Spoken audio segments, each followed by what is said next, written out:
High school bully called her Piggy. What she did next will blow your mind. An inspiring story by Heartfelt Tales. The cafeteria fell silent as Marcus Thompson's cruel laughter echoed through the room. "Look, it's Piggy," he shouted, pointing at 17-year-old Sarah Martinez as she clutched her lunch tray with trembling hands.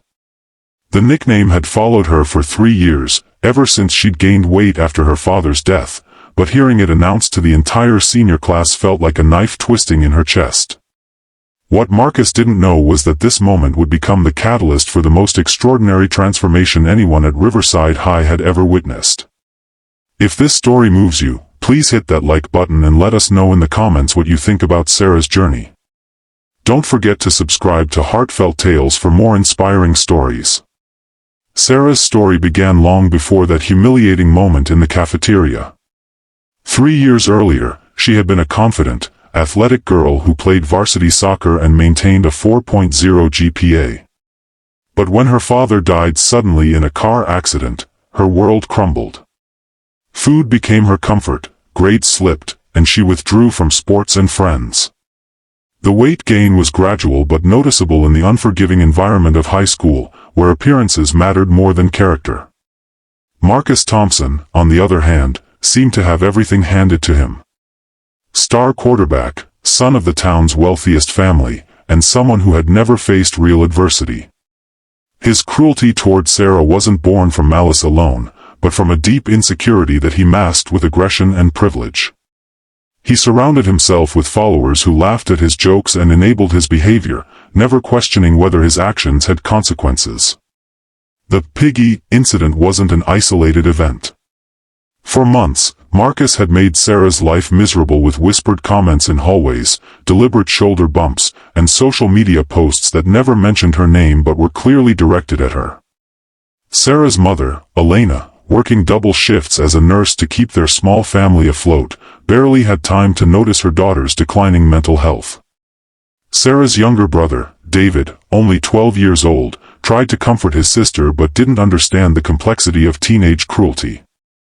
That night after the cafeteria incident, Sarah sat in her room staring at herself in the mirror, tears streaming down her face.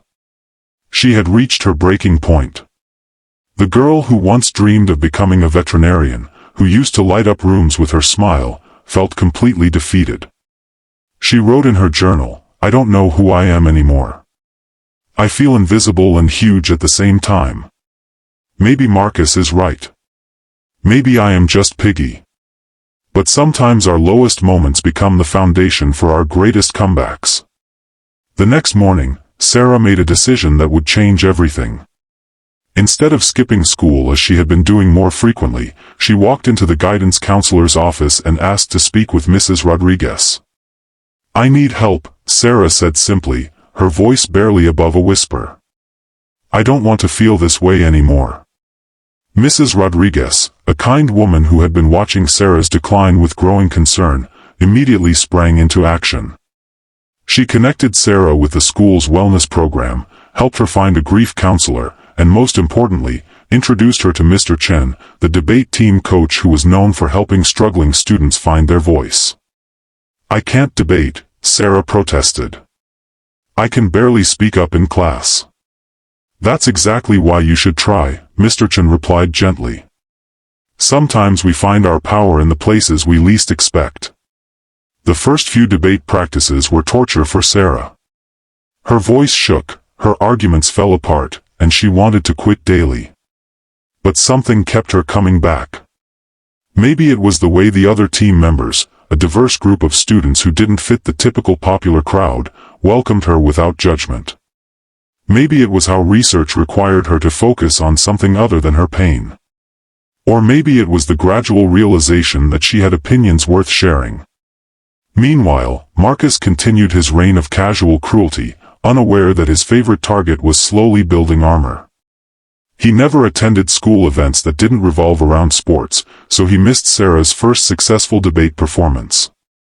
He didn't notice when she started walking taller in the hallways or when she began eating lunch with the debate team instead of hiding in the library.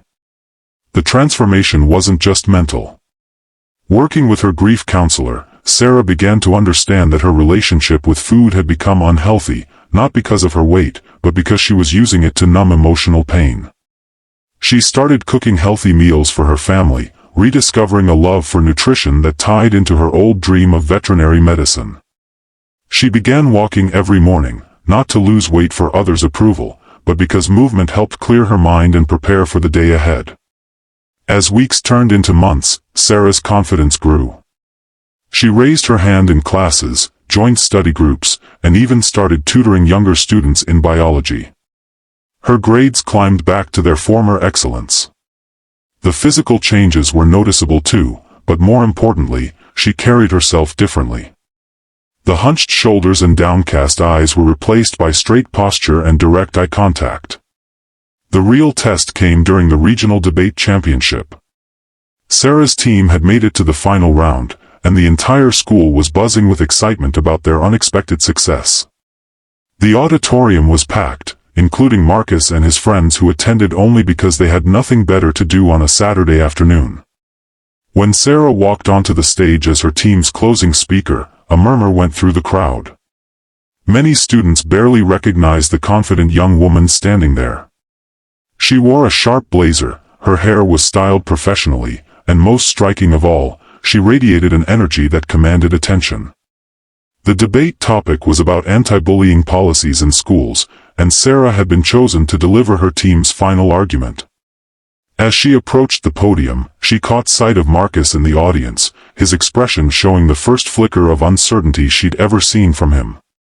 "Ladies and gentlemen," Sarah began, her voice clear and strong, "we've heard compelling arguments today about policies and procedures, but I want to talk about something more fundamental. I want to talk about the power of words and the responsibility we all share for the climate we create in our schools and communities."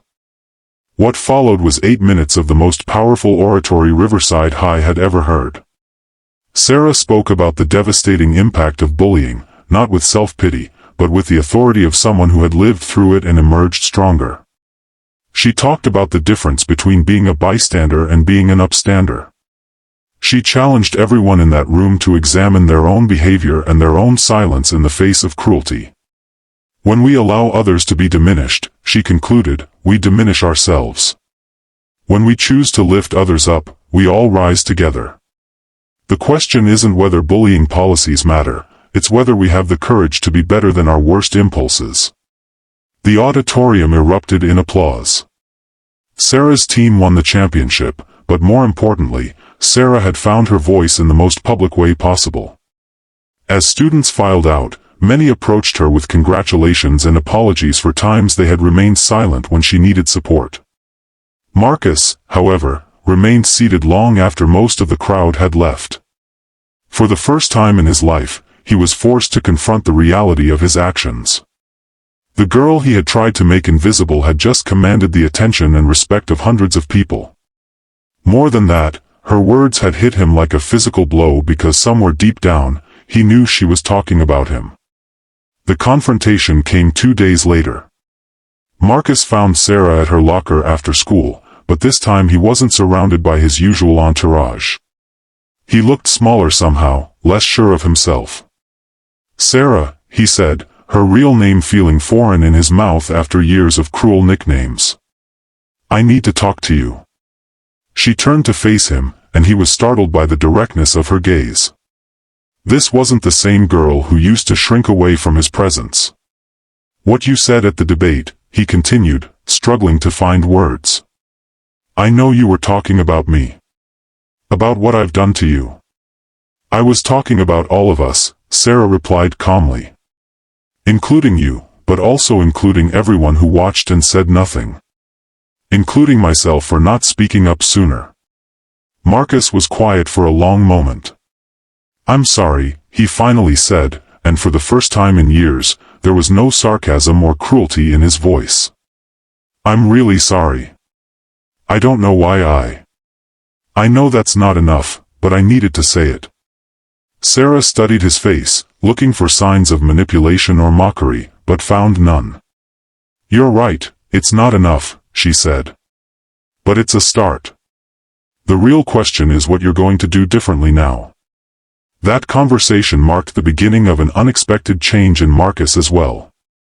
Confronted with the reality of his impact on another person, he began to examine his own behavior and the toxic environment he had helped create.